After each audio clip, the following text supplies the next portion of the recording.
Hello, this is Krista Harmon-Overlock. I'm just jumping on here today because I get asked a very kind of in-depth question quite often, quite frequently, which is about chemicals that are in so many beauty products. And I thought I should be sharing this with everybody because the information is kind of important, and it's not any information really to scare you because it's out there. It's not a secret. Most of you just don't really know about it, or maybe you've heard of this sort of information, but you're not 100% sure what it is or what you really should be avoiding. So I just thought I'm going to come on here real quick, and I just picked two things, two chemical names, chemicals that are often found in beauty products, and share with you. So I'm calling this my Wednesday What Live. What are these chemicals? Everyone has heard of parabens, I'm sure. I'm not going to cover parabens. Hey, Lara, because there's so much information out there. You absolutely should avoid them. You should not be using anything that is that has parabens in them. They are proven to disrupt your hormones. They are linked to breast cancer. So let's just leave it at that. Most of you know and have heard about parabens. I'm going to talk about two other ones that you probably have heard of if you're sort of into clean living and organic living and natural products, but you may not have an idea of really what they are, what their original purpose was, why the heck they're in anything we put on our body. So I thought I'm going to tell you, I'm going to share with you. So the first one is called sodium lauryl sulfate, or SLS. You can also see it called sodium laureth sulfate, SLES. Sometimes it will just say on the label under ingredients SLS, or it often will say sodium lauryl sulfate. So these are detergents. It's a cleaning agent. It is, they call that a surfactant. It originally was created, or it is a chemical used to clean car engines and truck engines and garage floors in the automobile industry. That's pretty scary to me. But it serves a purpose, which is to clean and to cut through grease. And hey, Joanne. Hey, everybody. Thanks for joining me. So that is the sort of the basic of. I am going to keep this very basic because I don't want to overwhelm you with too much chemicals talk. But it's a cleaning. It's a detergent. It's in. I do have some notes because I don't want to miss everything or anything. It's in shampoos, it's in face wash, it is in body wash, it's in bubble bath, it is in toothpaste, which is unbelievable to me. A lot of these two chemicals I'm talking about are banned in a lot of countries. Specifically, this is banned in Canada. So pay attention. Turn that label over. Look what you're putting on your skin. Look what you're washing with. Here's the thing with SLSs. When they produce these chemicals and during the manufacturing process, they end up, I'm going to make this really simple, they end up with byproducts of other kinds of chemicals. These other chemicals are that sort of are byproducts of this production process, are carcinogens. They're known carcinogens. They are found, you can look these up anywhere. And this is the kind, when you see SLS in one of your products, it is likely that one of these byproducts are also in the ingredient list. Because it is a byproduct, it is not necessary for the companies to list them in the ingredient list. It is not something they're putting in. It's something that happens as part of the chemical process. So these chemicals are formaldehyde. You've all heard of that, I'm sure, from high school science class. There's one that's called 1,4-dioxane. That is a known human carcinogen. It is extremely, extremely toxic. And the other is ethylene oxide, which I've actually read a ton about. I don't know why I just forgot that name. These are known to link to cancer. They are known hormone disruptors. They are known organ disruptors and toxic to our lungs, to our kidneys, to our livers. So it may not be the SLS, it's the byproduct of the process of making that ingredient so that it can be put in the beauty product that you're putting on your face or in your hair or in your mouth. So pay attention to that. That is one that, you know, really you should no longer be buying things that have SLSs, sulfates. Thankfully now you're starting to see a lot of products that say sulfate free. That's a good thing, or it will actually say SLS free. That's what you should be looking for. But just do me a favor. Look on the back of whatever you're washing your face with or whatever you're washing your hair with, and check it out. Just check and see what's in there. See if you see SLS. If you do, think maybe look for an option. That's what I'm here for. I'm here to tell you that, just to teach you and let you know there are options out there. Okay, the other chemical that probably most of you haven't heard about, maybe some of you have, are the PEG compounds. This is polyethylene glycol. It is in creams, sunscreens, shampoos. It can be in cleansers. So usually you're finding this stuff in moisturizers, any kind of creams, sunscreens, like I said. PEG, often it will just say PEG. A lot of times it will say polyethylene glycol. You know, you can even Google polyethylene glycol, and it will come up, it will give you names of what else it's called. So don't let these companies try to trick you that that kind of stuff isn't in their products. It's really important to know that they're in it for money and they don't want you to know that some of this stuff is in their products. So pay attention to that. These are thickeners or solvents. They are moisture movers, so or moisture carriers, same thing. That's what they're used for. That's why they're put into our products. These polyethylene glycol is found in spray oven cleaners.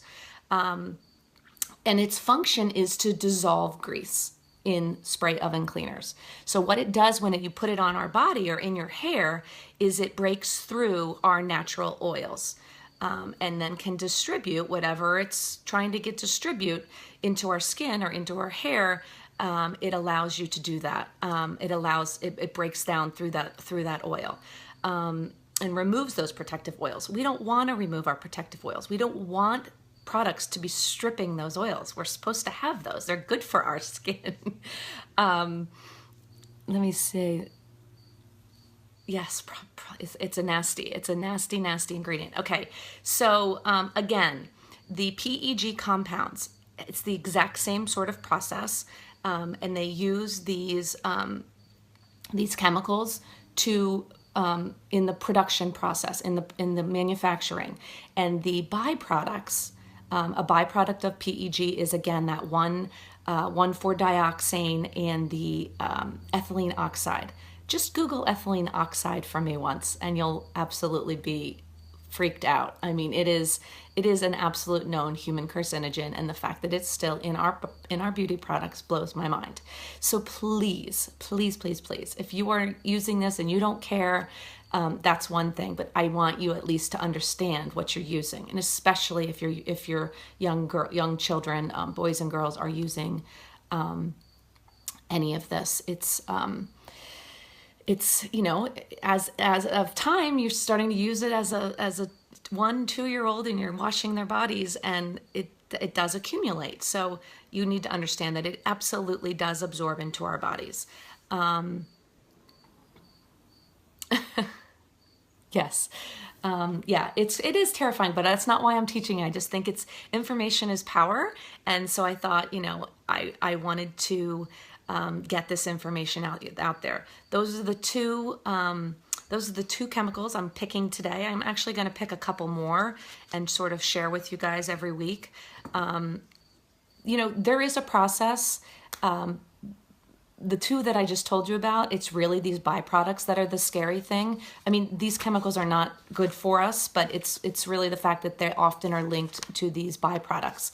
And, you know, this is that, because there's two ways to process these things. One way, which the company that I work for does this way, it's a clean water process when they're finding a surfactant that's going to cleanse our skin in a non-chemical way. There is a way to do that with a clean water process that delivers the ingredient with absolutely no byproducts. When you use these petrochemicals to process the chemical that you're going to put in the product or the ingredient that you're putting in the product, these byproducts come up. The petrochemicals combined with something like an SLS or a PEG. Oh my gosh, I sound like absolutely right out of a science book right now. Sorry. Not trying to throw anyone, but the information is huge. I also get asked a lot. Women who are battling breast cancer, or breast cancer survivors, anyone who is nursing, anyone who is pregnant or trying to become pregnant. They ask me, what can I use? And I always tell them, don't use anything with parabens. Anything that is a hormone disrupting ingredient or chemical. That information is really easy to find. You can actually type the ingredient in Google or EWG, which is an amazing website that allows you to research chemicals and stuff like that. And it might be a little hard to understand, but you don't ever want to see hormone disruptors. So that's what I tell people. I hope this information was good. Please ask me any questions if you want. I'm going to share a couple more chemicals next week if you guys think this is interesting or informative. That was my whole point. I'm going to see if I'm going to see if there's any questions right here that I can answer for you guys right now. Hi everybody. Hi Kelly, Caroline. Oh, now it's like let's see, who was it? Mr. Rogers, who would say, I see Chelsea and I see Craig. Very funny. I crack myself up. Okay. Yeah, that is in food too, Chelsea. It is. It's propylene glycol is in food. Polyethylene glycol, I don't think is found in food. Let's see. Anything with hormone disruption you want to avoid? Absolutely. I'm secretly the chemist. No, but she's amazing. And I would love to spend hours with her. Do any of these chemicals have direct ties to cancer? Absolutely. Parabens have been linked. Now, this is sort of where my background comes in a little bit.